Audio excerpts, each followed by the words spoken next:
நீதிமொழிகள் 18வது அதிகாரம் அதனுடைய 10வது வாக்கியத்தை வாசிக்க கேட்போம். கர்த்தரின் நாமம், ஆண்டவரின் நாமம் பலத்த துருகம், நீதிமான் அதற்குள் ஓடி சுகமாய் இருப்பான். எனக்கு அருமையான தேவனுடைய பிள்ளைகளே, ஆண்டவர் இந்த மாதத்திலே நம்முடைய சபைக்கென்று கொடுக்கப்பட்ட நல்ல ஒரு வாக்குத்தத்த வசனம், கர்த்தரின் நாமம் பலத்த துருகம், நீதிமான் அதற்குள் ஓடி சுகமாய் இருப்பான் என்று ஆண்டவர் இந்த மாதத்திலே நமக்கு தந்திருக்கிறார். ரோமன் கத்தோலிக்க வேதாகமத்திலே நீங்க இந்த வசனத்தை வாசித்து பார்ப்பீர்கள் என்று சொன்னால், ஒருவேளை உங்கள் வீடுகளிலே ரோமன் கத்தோலிக்க விவிலியம் உங்கள் கைகளிலே இருக்குமே என்று சொன்னால், அந்த விவிலியத்திலே இந்த வசனத்தை எப்படி கொடுத்திருக்கிறார்கள் என்று பார்க்கின்ற பொழுது, ஆண்டவரின் திருப்பெயரால்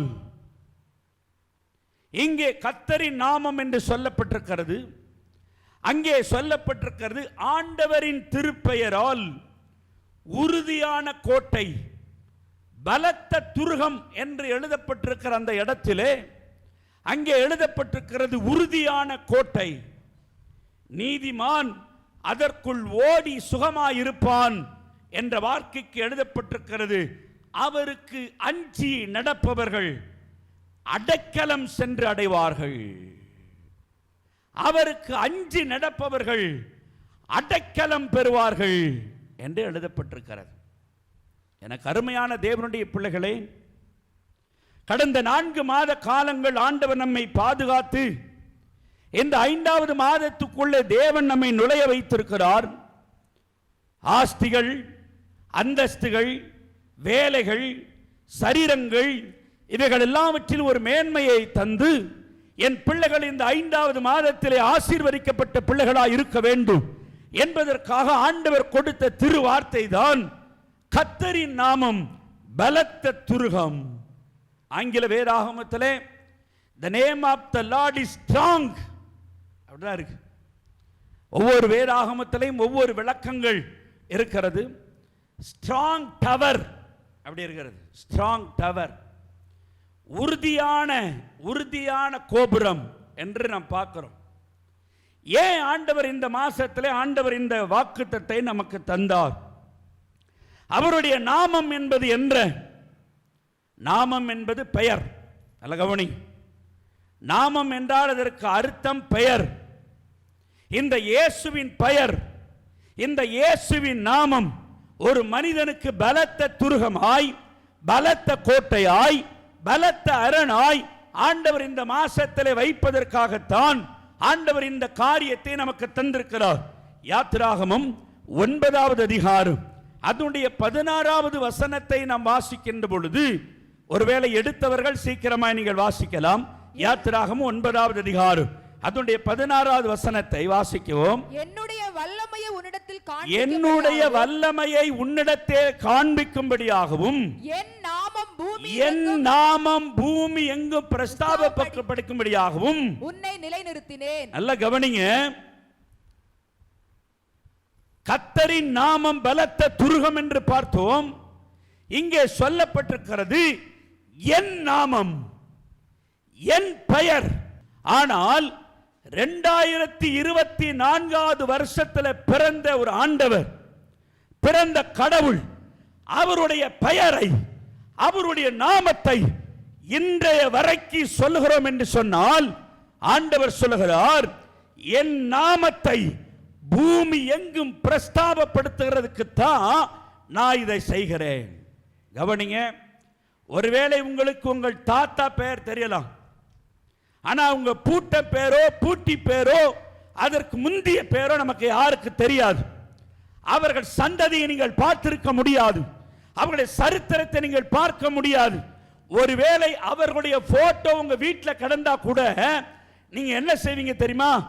இது எதுக்கு நம்ம அப்பா போட்டோ கிடக்கட்டும், இந்த தாத்தா எதுக்கு, இந்த முப்பாட்டை எதுக்கு, இவன் காலம் முடிஞ்சிட்டு இவர் தொங்கின நாட்கள் போதும், இவர் வீட்டில் போட்டோவாய் தொங்கின நாட்கள் போதும், களத்து. வேதம் சொல்லுகிறது, என் பெயர், என் நாமம் பலத்த துருகம். என் பெயரை சொன்னால் பிசாசு ஓடும். இயேசுவின் நாமத்தை சொன்னால் பிசாசு ஓடும். இயேசுவின் நாமத்தை சொன்னால் பேய்கள் நடுங்கும். இயேசுவின் நாமத்தை சொன்னால் சுகம் கிடைக்கும். என் நாமத்தை பிரஸ்தாபப்படுத்துகிறதுக்கே ஆண்டவர் எவ்வளவு அழகா சொல்றார் பாருங்க. இன்றைக்கு நீங்களும் நானும் கர்த்தரின் நாமத்தை பிரஸ்தாபப்படுத்துகிற கூட்டமாய் இருக்கிறபடியினாலே, ஆண்டவருடைய நாமத்தை பிரதிபலிக்கக்கூடிய கூட்டமாய் இருப்பதினாலே, என் ஆண்டவர் உங்களுக்கு அரணாய், கோட்டையாய், துருகமாய் இருக்கிறார். அல்லேலூயா.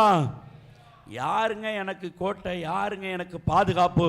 இந்த உலகத்தில் யாருமே இல்லையே, எல்லாரும் என்னை விட்டு போய்விட்டார்களே, எனக்கு இந்த உலகத்தில் யாரும் இல்லை என்று ஒருவேளை நீங்கள் நினைத்து கொண்டிருக்கிறீர்களா? இல்லை.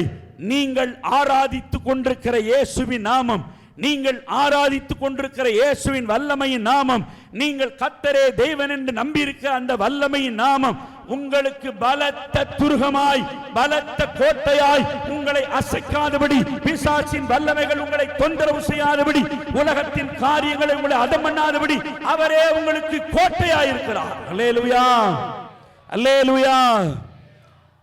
தாவீது கோலியாத்துக்கு முன்பதாக நின்று கொண்டிருக்கிறான்.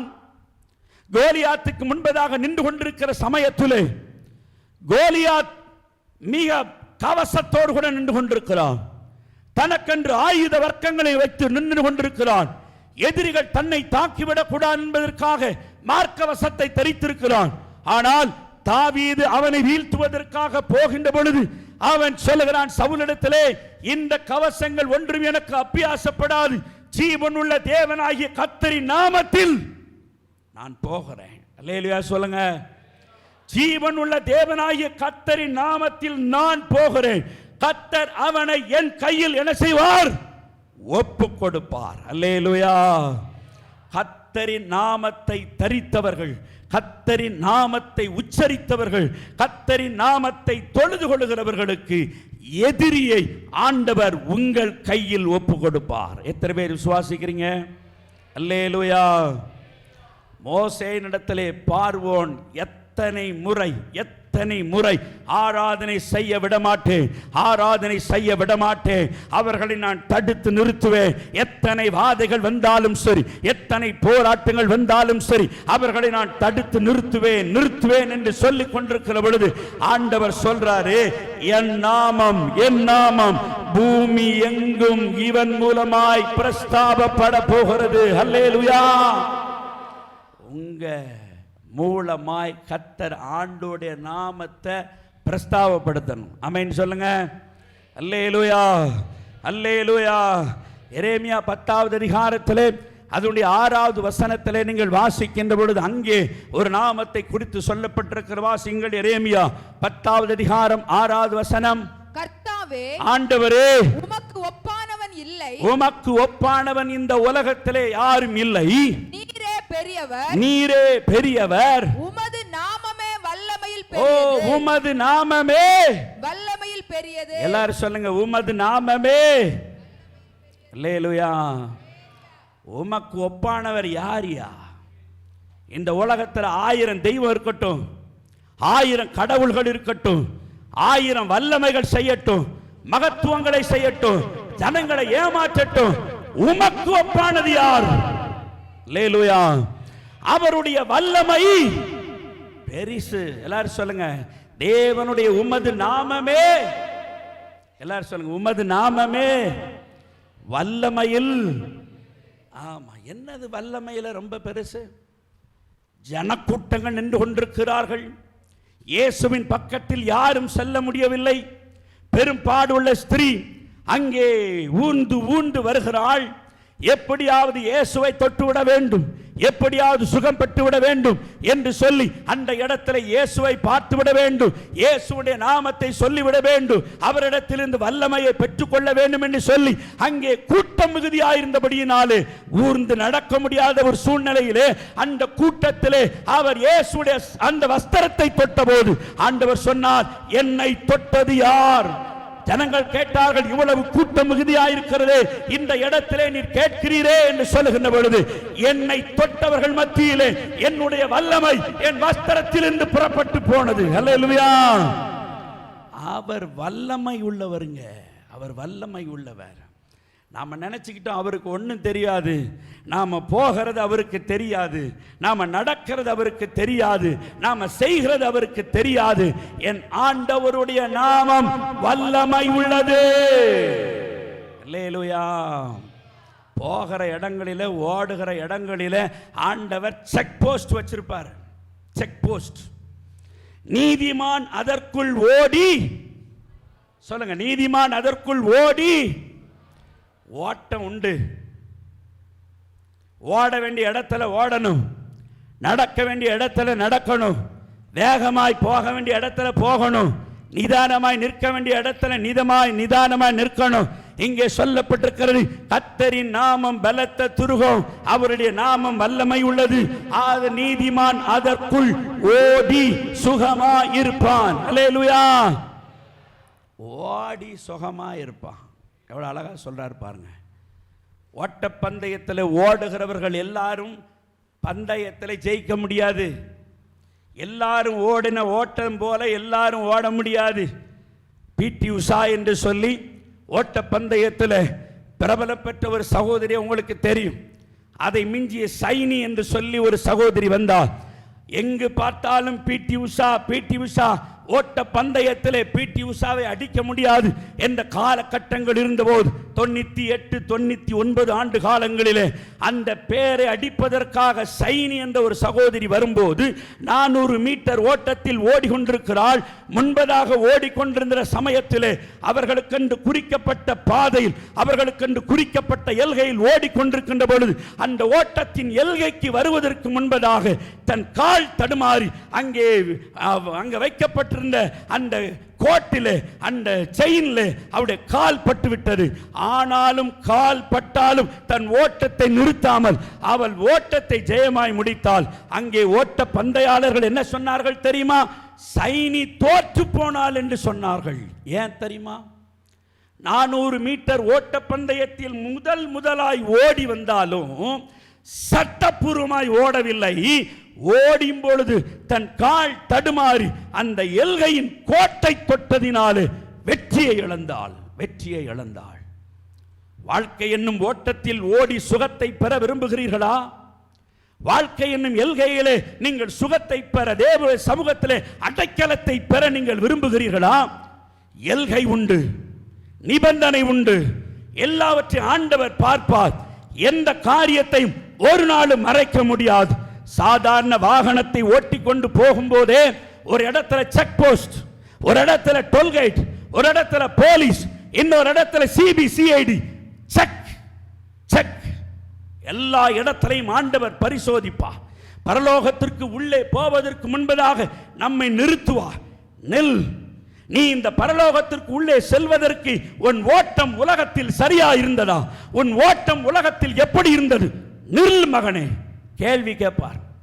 அதிலே விசேஷமா பாணாங்குளம் ஏஜி சபை மக்களை ரொம்ப கேள்வி கேட்பா. உபவாச ஜெபம் வைத்தானே என் மகன், நீ போனியா? போகல. பெண்களுக்கென்று ஒரு உபவாச ஜெபம் பாஸ்டமா வச்சு கதறி ஜெபம் பண்ணாங்களே, நீ வீட்டில் இருந்தியா? ஆமா, வீட்டில் இருந்த.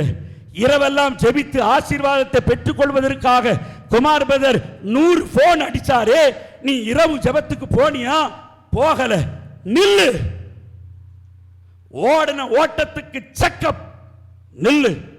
எத்தனை ஆராதனைக்கு வா, எத்தனை குடும்ப ஜெபத்துக்கு நீ வா என்று உனக்கு அழைப்பு கொடுக்கப்பட்டதே, போனியா? எங்கே போனாய்? வீட்டிலே சாப்பிட்டேன், வீட்டிலே படுத்தேன், இன்னைக்கு ஒரு நாள் தான் எனக்கு லீவு, இன்னைக்கும் கூப்பிடுறாருன்னு சொன்னியா? செக். நில்லு. ஓடின ஓட்டத்துக்கு செக்கப் உண்டு. மைக் டைசன் என்று சொல்லி குத்து வீர சண்டை உங்க எல்லாருக்கும் தெரியும். ஒரு முறை மைக் டைசன் அந்த குத்து சண்டை வீரரை ஜெயித்து விட்டார். எப்படி ஜெயித்தார்? இவர் ஜெயிக்க மாட்டாரே, இவர் ஜெயிக்கக்கூடிய ஆள் இல்லையே, எப்படி இந்த குத்து சண்டையில ஜெயித்தார் என்று மருத்துவர்கள் அவரை கூப்பிட்டு பரிசோதனை செய்யும் போது அவர் ஊக்கம் மருந்து, ஐயா ஊக்கம் மருந்து, தன் சண்டை போட வேண்டும், நான் ஜெயிக்க வேண்டும் என்பதற்காக ஊக்க மருந்தை சாப்பிட்டார் என்று சொல்லி மருத்துவர்கள் அறிக்கையிட்டார்கள். தான் பெற்ற வெற்றி தோல்வியாய் மாறினது, தோல்வியாய் மாறினது. சகோதரனே சகோதரியே, கர்த்தரின் நாமம் பலத்த துருகம், நீதிமான் அதற்குள் ஓடி சுகமாயிருப்பான் என்று எழுதப்பட்டிருக்கிறதே. நல்ல போராட்டத்தை போராடி ஓட்டத்தை ஜெயத்துடன் நீங்கள் முடித்தீர்களா?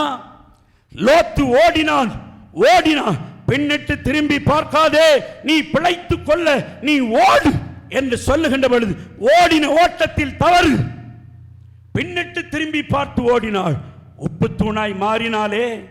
அரண்மனையில் உட்கார்ந்து கொண்டு, ஆஸ்தியில் உட்கார்ந்து கொண்டு சகலகல வல்லவனாயிருந்த மோசே அரண்மனைக்கு வெளியே வந்தபோது 2 பேர்கள் சண்டை போட்டுக் கொண்டிருக்கிறார்கள்.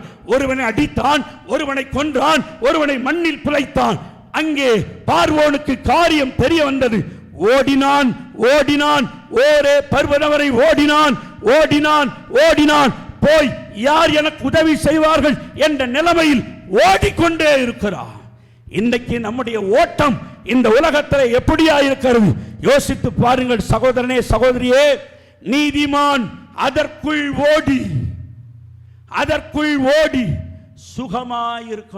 சுகமாயிருக்கணும். நம்முடைய ஓட்டம் எப்படிப்பட்டதா இருக்கிறது? அந்த ஓட்டத்தில் கர்த்தரின் நாமம் எப்படிப்பட்டதா இருக்கிறது? செக்கப் உண்டா? என்னை யார் செக் பண்ண முடியும்? நீதிமான் அதற்குள் ஓடி சுகமா இருக்கணும். அல்லேலூயா சொல்லுங்க, சத்தமா சொல்லுங்க. கர்த்தரின் நாமம் பலத்த துருகம். இயேசுவை நீ அறிவிச்சீன்னா பலத்த துருகம். இயேசுவை போல நீங்க வாழ்ந்தீங்கன்னா அது உங்களுக்கு பலத்த துருகம். இயேசுவின் நாமத்தை நீங்க பிரசாட்டிங்கன்னா அது பலத்த துருகம். ஊழியம் செஞ்சீங்கன்னா நீங்க பலத்த துருகம். இயேசுவுக்காக வைராக்கியமா வாழ்ந்தீங்கன்னா அது உங்களுக்கு பலத்த துருகம். ஆனா நீங்க ஓடுகிற ஓட்டம் சரியா இருக்கா? ஆண்டவர் சொல்றார். பவுல் கொரிந்தியருக்கு எழுதும்போது என்ன எழுதுறார் தெரியுமா?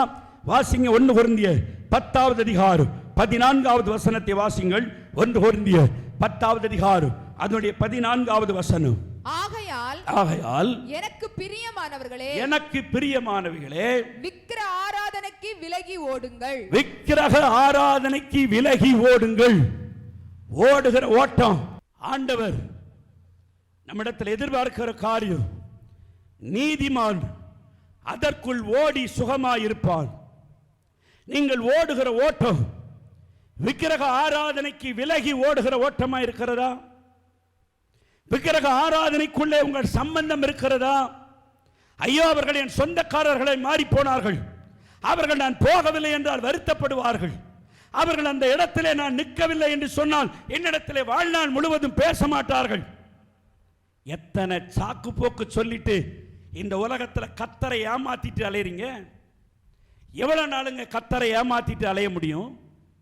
ஆண்டவர் சொந்த இரட்சகராய் தெய்வமாய் ஏற்றுக்கொண்டு அந்நிய பாஷையின் அடையாளத்தை பெற்றுக்கொண்டு தண்ணீரில் மூழ்கி ஞானஸ்நானத்தை பெற்றுக்கொண்டு கர்த்தருடைய பந்தியிலே பங்கெடுத்துக் கொண்டு இந்த விக்கிரக ஆராதனைக்கு முன்பதாக போய் அவர்களோடு கூட பங்கிட்டு நிற்கிறாயே. ஆண்டவர் சொல்கிறார், நீ ஓடுகிற ஓட்டம் விக்கிரக ஆராதனைக்கு விலகி ஓடுகிற ஓட்டமா இருக்கிறதா? அவை மொட்டை போட்ட கூட்டாயா, அவன் மொட்டை போட்ட கூப்பிடலன்னா நான் போயிருக்க மாட்டேன். அவன் கூப்பிட்டதுனால, ஒருவேளை என் குடும்பத்தோட பேசாம போயிட்டதுனால நான் போயிட்டேன் பாஸ்டர். அவன் வீட்டில் கிடா வெட்டி சோறு வெட்டான், ஆனா அந்த கிடாக்கறி என்ன சாப்பிடல. எனக்குன்னு ஹோட்டல்ல ஆர்டர் பண்ணா நான் போய் அந்த சாப்பாடு சாப்பிட்டு வந்தேன். வெக்கமா இல்ல? இத சொல்லுகிறதுக்கு வெக்கமா இல்ல? ஆண்டவர் சொல்றாரே, நீ ஓடுகிற ஓட்டம் எப்படியா இருக்கிறது? பாரமான ஓட்டம். அங்கே எபிரேயர் 12வது அதிகாரம் 1வது வசனத்துல மிக தெளிவா எழுதியிருக்கிறாரே, நீங்களும் நானும் எப்படி ஓடணும்னு சொல்லி. எபிரேயர் 12வது அதிகாரம் 1வது வசனத்தில் எழுதப்பட்டிருக்கிறது. அந்த வசனத்தில் என்ன சொல்லி இருக்கிறது? ஆகையால் மேகம்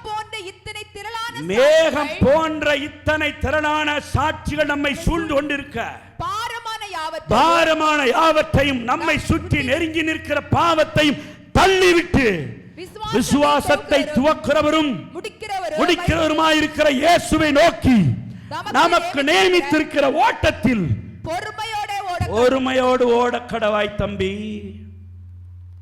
என்ன தேவ ராஜ்யம் சும்மாவா? நீ ஓடுகிற ஓட்டத்தில் நான் ஓடுகிற ஓட்டம் சரி நீ நினைச்சா ஓட முடியுமா? விக்கிரக ஆராதனைக்கு உனக்கு சம்பந்தம் கிடையாது, அதுல உனக்கு பங்கு கிடையாது, அதுல உன் தலை தெரியக்கூடாது, அதுல உன் பங்கோ உன்னுடைய நிழல் கூட அங்க படக்கூடாது. விலகி ஓடு. பாரமான யாவும் உன்னை சுற்றி நெருக்கிற எல்லா காரியத்திற்கும் நீ விலகி ஓடினால் அங்கே கர்த்தர் வைத்திருக்கிறார், சுகத்தை வைத்திருக்கிறார். இன்னொரு இடத்துல பவுல் சொல்கிறார், வேசித்தனத்திற்கும் விபச்சாரத்திற்கும் நீ விலகி ஓடு. இச்சையான காரியங்களுக்கு நீ விலகி ஓடு. ஆண்டவர் சொன்னதுதான். நீ ஓடுகிற ஓட்டம் பொறுமை, நீ ஓடுகிற ஓட்டம் கவனம். இந்த நீதிமானாய் இருந்தால் அதற்குள் ஓடுகிற ஓட்டத்துக்குள்ளே கர்த்தர் உங்களுக்கு அடைக்கலத்தை வச்சிருப்பார், சுகத்தை வச்சிருப்பார்.